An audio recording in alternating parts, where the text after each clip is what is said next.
By Christmas, I'll be sipping champagne in Tuscany with your money, he said, grinning like he owned the whole room. That's how he laughed when the mediator slid the first settlement spreadsheet across the table, like he was already booking flights. He tapped his Armani cuff, glanced at his phone, and said, "You're too sentimental. Sign these and we're done."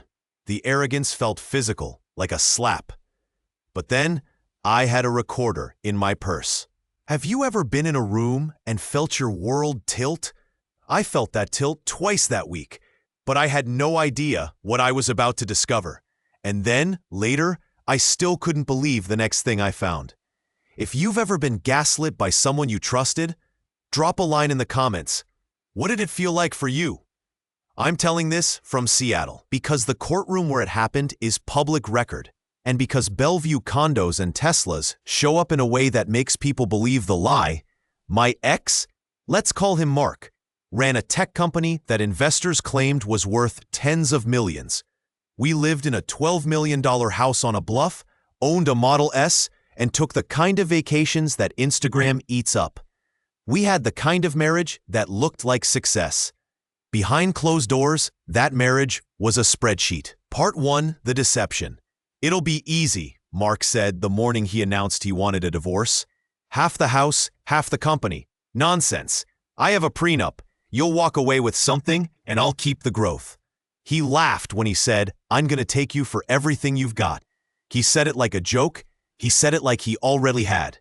We argued. He mocked me. "You're too emotional," he said. "You don't understand how asset protection works." He loved the word protection. He used it like it protected him from anything, including conscience. At a dinner a month before the mediation, he sat across from me and said, "I have people who move money without you ever seeing it. You'll never find a cent." I remember thinking, that's not possible. But I also remember the ring footage from that night showing him pacing, taking a dozen calls, whispering into his sleeve. "I'm not stupid," I said aloud. He smiled. "You're too stupid to even see what's coming." That arrogance was everywhere. He told guests, "By Christmas, I'll be sipping champagne in Tuscany with your money." He joked in front of friends that the prenup was just a formality. He told his sister, "He'll never figure it out. He's completely clueless," and she laughed with him. Anyone who's been through divorce knows that the first few meetings are theater. Lawyers smile. Mediators take notes. There's a script, disclosure, valuations, proposals. Mark played the confident lead. He handed over a disclosure that, on the surface, looked tidy. "Assets here, liabilities there," he said. "See, I'm being fair." But when the mediator slid the settlement offer that would have left me with a fixed yearly stipend and none of the growth of his startup, he laughed aloud. "That's cute," he said. "That checks out." He didn't notice my hands were shaking. But I had been shaking for months. Because behind his jokes were patterns. Late-night invoices with company names I didn't recognize. Charges to a private jet account. And a string of transactions moving money into accounts I couldn't access. I tried to be reasonable. "We should have everything disclosed," I said. He leaned back and said, "This is what smart people do. Trust me." But I'd been recording the conversations where he told his friends how he planned to hide assets. I had recordings where he confessed to moving money to Switzerland and Jersey. I had screenshots of 47 deleted messages from a boner that a cloud backup recovered. I had a timeline showing 2 years of lies. But I had no idea what I was about to discover, until my friend Danny sent me a message I still have saved. "If you don't have proof, you're being played." Little did they know how much proof I was about to pull together. What would you do if someone laughed at your settlement like that? Would you walk away? Would you fight? Part 2, the discovery. I didn't just wake up and decide to record him. I was pushed into it by the accumulation of small things. An Uber receipt at 2 a.m., a wire transfer labeled consulting fee to a name I didn't know, and his new habit of taking calls in the garage where the walls were thin. I started keeping notes. I installed a voice recorder app on an old phone and left it in my purse. Legal advice told me to preserve evidence. You can't rely on feelings. Margaret Chen, my lawyer, told me. You rely on receipts, records, and admissible evidence. You understood the risk when you married him? Mark's sister asked at one point, smiling. He builds things. People invest because they believe in him. I emailed his CFO asking for company ledgers. I filed formal requests. I demanded bank statements during discovery. When receipts came back with redactions and coded vendor names, I hired a forensic accountant named Luis and a private investigator named Aaron. You won't believe what I found next, Aaron said the first night he brought over a folder. He spread printouts across my kitchen island. Bank transfers, wire confirmations, and, buried in transaction memos, phrases like consulting fees, vendor reimbursement, and Project X retainer. Each of those memos mapped to wire transfers totaling 6 figures. Look here, Luis said, pointing. These fees line up with the days he met with Investor A. Notice how they flow to a shell in Delaware, then to an account in London. How much? I asked. $847,000 in the last 18 months, Luis said. The number felt abstract until I thought about how many nights we could have paid the gardener, the tutor, the mortgage with that. These numbers don't even include stock dilution and preferred shares, he said. If we account for that, his real growth sits in other hands. I remember thinking of our house and how we painted the guest room, how we argued over throw pillows, and how he'd called that prudence. Now, the spreadsheet showed a different picture. $847,000 siphoned, 47 deleted messages that showed deliberation, and 2 years of lies. He's been talking about asset protection, Aaron said. In audio, he doesn't always use the word hide, but he uses phrases like park it offshore and convert to non-marital. Do we have those recordings? I asked. We have timestamps, Aaron said. We have the ring backup where he says, I pulled the transfer when she was asleep. We have the phone recording of him telling his lawyer, she'll never catch the Jersey account. They don't ask questions there.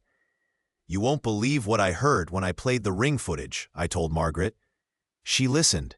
Her face, seasoned, impassive, moved a millimeter when Mark's voice said, make sure the agreement uses future growth arguments. I'll be smart about the valuation. Margaret cracked a smile and said, this is the most sophisticated asset protection I've seen in 30 years. But this is sloppy in its arrogance. He talks too much. Why would he risk saying this out loud? I asked. Because he believed no one would listen, Margaret said, and because arrogance makes people sloppy. But we had setbacks. 3 times it looked like our case would implode. Setback 1. The evidence request for his corporate books came back temporarily unavailable. Some files were encrypted. We can't decrypt these without permission, his lawyer wrote. I felt gutted. If we couldn't decrypt, we couldn't prove it. Setback 2. A key vendor sent a letter saying, records destroyed in a server migration. That's the corporate world's version of a shrug. The judge might believe it. Setback 3. At a deposition, Mark's CFO, someone who'd laughed at me in a company party, suddenly claimed, I don't recall the transactions. Memory is a funny defense.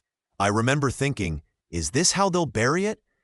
At any one of those points, I'd have folded, I told Danny. Most people would. Why didn't you? She asked. Because I had something they didn't know about, I said.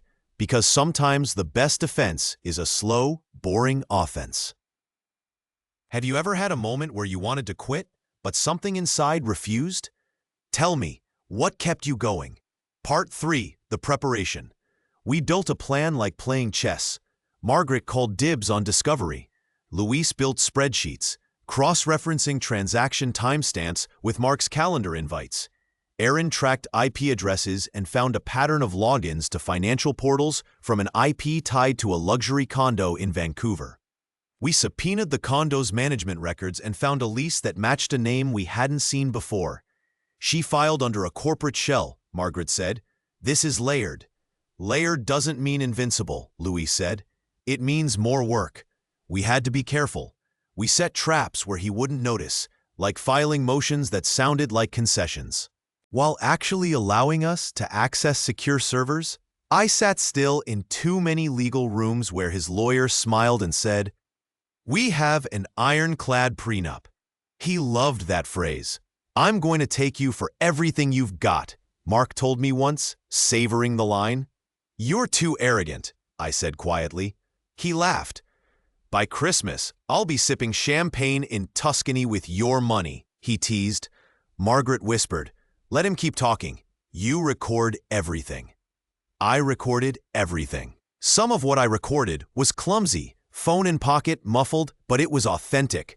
There were nights I sat in my car outside his office and left the recorder running. There were afternoons when I pretended to be grocery shopping and recorded a talk in a cafe. He bragged.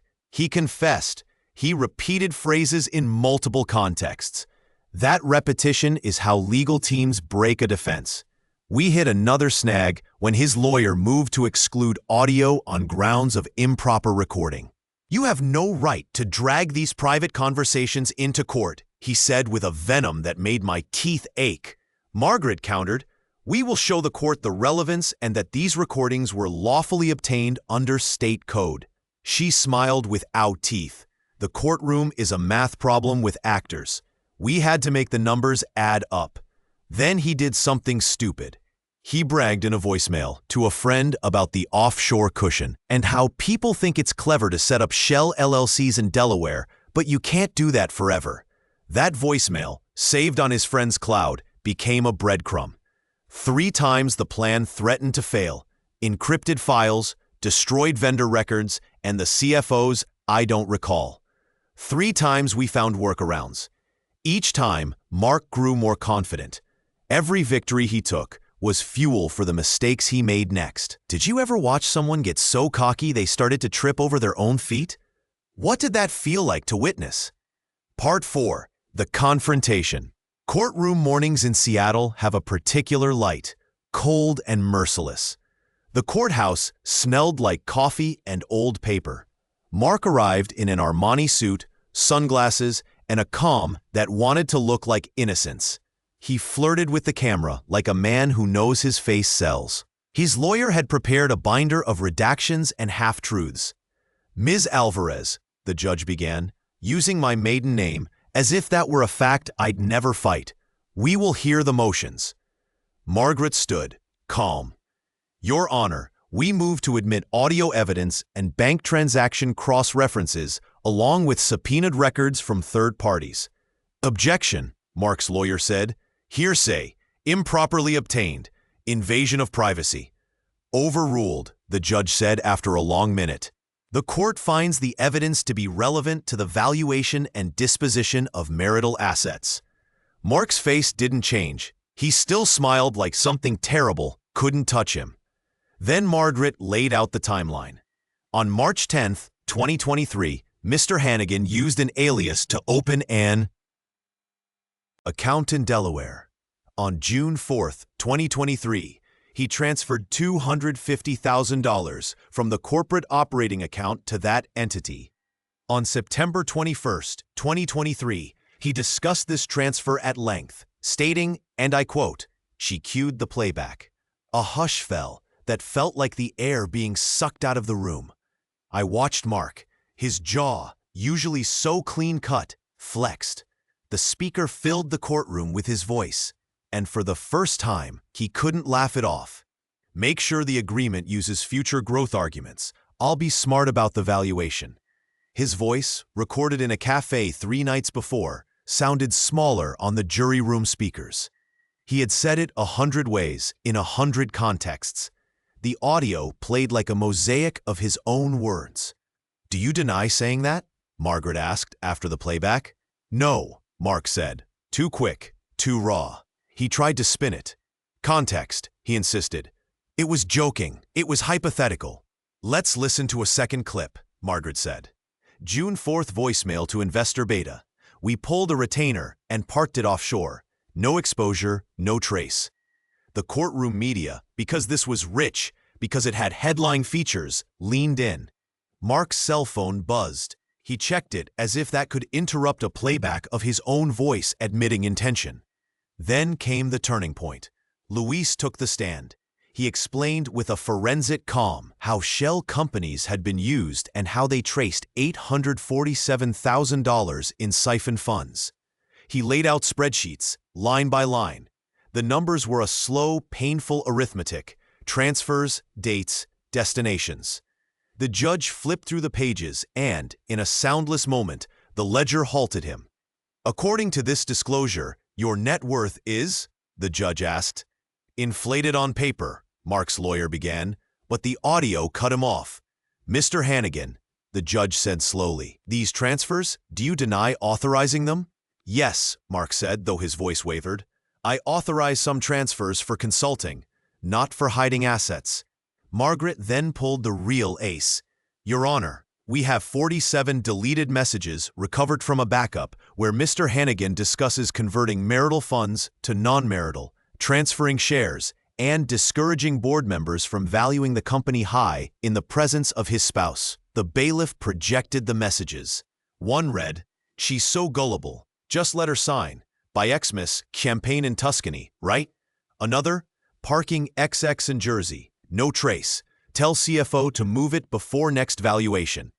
Mark's smile fell away. He started to sweat under the courtroom lights. He tried to object to the messages as out of context, but Margaret had context: calendar invites, emails aligning with the dates, and the ring footage where he confessed in a whisper when she asks, "Say it was for operations." The room felt like it had been waiting to exhale. People shifted. Some of his friends in the gallery left their seats. His sister's face turned an uncomfortable red. "How could you?" she whispered behind her hand to a friend. "We thought he was clever." "It's not clever," the judge said finally. "It's fraudulent. The court is assigning a forensic auditor to assess the scope. Additionally, the court will consider equitable distribution given the intentional dissipation of marital assets." Mark's attorney tried a last-ditch theatrics. "This is marital discretion. We're being punished for success." "Success cannot be a license to break the law," the judge replied. That was the first major reveal. The second crushing blow came when Aaron testified that IP logs matched logins to the financial portals from an address linked to that Vancouver condo, an address tied to a woman who, under oath, said she was paid for consulting and produced bank statements showing the transfers. "You won't believe what happened when she testified," I told people later. She sat on the stand and, looking Mark dead in the eyes, said, "He told me, you know the drill. Keep it quiet. She can't know. She'll fight." Mark looked like he might collapse. The arrogance that once carried him evaporated. Hilarity became horror. The courtroom watched the transformation like a slow-motion train wreck. Have you ever seen someone start arrogant and end broken? How did that change your view of them? 3 moments in the hearing felt like they could have gone against me: the encryption, the vendor letter, and the CFO's memory. But each time, the pieces I'd recorded and the backups I'd kept filled the gaps. The recordings tied the wires to the words. The words tied the wires to the intention. I sat there listening to him plan my destruction in our own kitchen, I told the judge, my hands steady for the first time that week. That's when I knew he didn't just want a divorce. He wanted to destroy me. Part 5, the aftermath. The judgment was worse than people expected. The court didn't just split property, it ordered repatriation of funds and a forensic audit that recommended criminal referral for intentional dissipation and fraud. He had to disgorge $847,000 to the marital estate and provide clean ledgers for the last 5 years. The judge stripped him of managerial control while the audit proceeded. He lost deals. Investors pulled back once the documents became public. The company's valuation slid because of the legal cloud. Money fled faster than Mark could joke away. Mark's life after that was quieter. He moved out of the $12 million house and took a small rental in Bellevue, working mornings at a consultancy that paid enough to get by. I saw him months later, folding sweaters in a shop, humiliation wearing him like a second skin. He had once said, "I'll be sipping champagne in Tuscany." Now his lunch was a sandwich on the back steps of a boutique. As for me, I closed the house, sold the Model S, and used the settlement to launch a small consultancy advising startups on governance. Ironic, considering the man who taught me corporate terms was now a cautionary tale. I met someone months later, a patent attorney named Sarah, who laughed when I described the artistic bankruptcy of arrogance. A man who can orchestrate this kind of scheme is never really broke, she said when we joked about my creative liquidity. He's just temporarily misguided. We laugh now about Netflix shows where people hide money in socks. But the lesson I learned wasn't about money. It was about honesty and the cost of pretending you can commit a moral crime and laugh about it afterwards. Tell me, is exposing someone public better than letting them keep private power? Would you have gone to the lengths I did? Some people tell me I went too far. Others say I was right to fight. Was I wrong to record him? Was I wrong to publish the recordings in court? Tell me, what do you think? I have the screenshots if you don't believe me. The court documents are public record. You can look them up. Security footage doesn't lie. If you were in my shoes, what would you have done? Drop your answer in the comments. And if you want to hear more stories of justice served, subscribe and hit that bell. I've got dozens more like this one.